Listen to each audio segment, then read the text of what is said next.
Hi, I'm Sarah Anderson, and I'll be teaching English 373, Contemporary American Women Poetry, in the fall. And this is a course that narrows in primarily on three poets of the second half of the 20th century. We'll be focusing on Sylvia Plath, Adrienne, and Claudia Emerson primarily. And we will begin further back, though, with Emily Dickinson, H.D., Gwendolyn Brooks, and Elizabeth Bishop, to give us a sense of what the poets were working on up to that point, before focusing in on those three.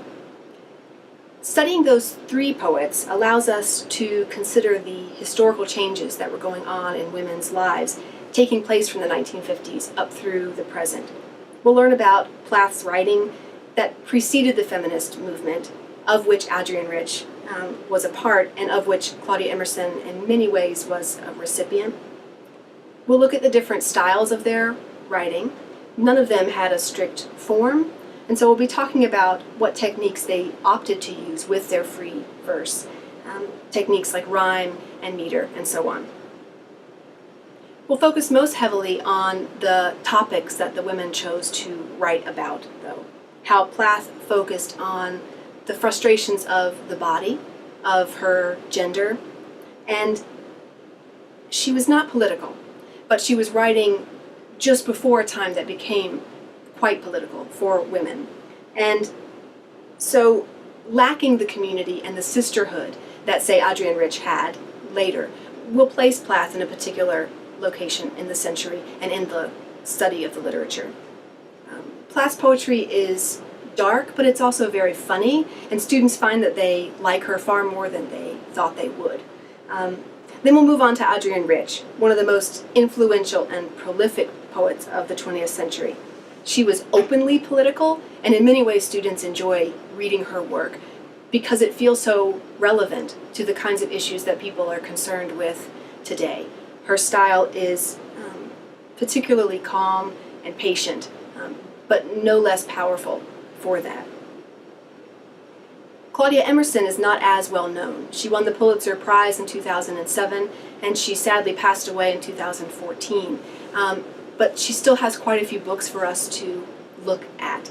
Her writing is captivating, and students generally adore her poetry. We have a lot of possibilities when looking at her work for examining ordinary life, as well as tragic events like death and illness. She's still quite political, and so one of her books in particular that we will look at, Figure Studies, takes on the issue of girls in school and how is our training of them problematic.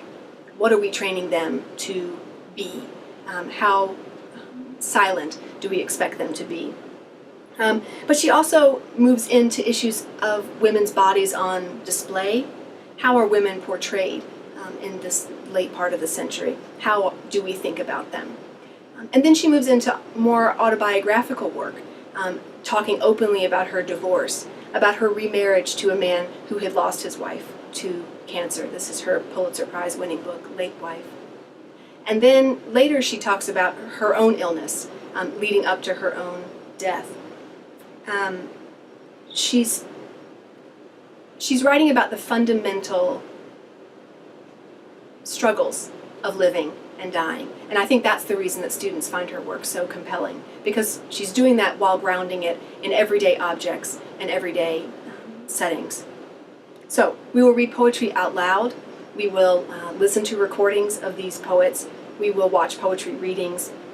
Students will keep a reading journal, and they will memorize and recite a poem in class. So poetry will become something that we do a lot of, and I invite you to consider the class.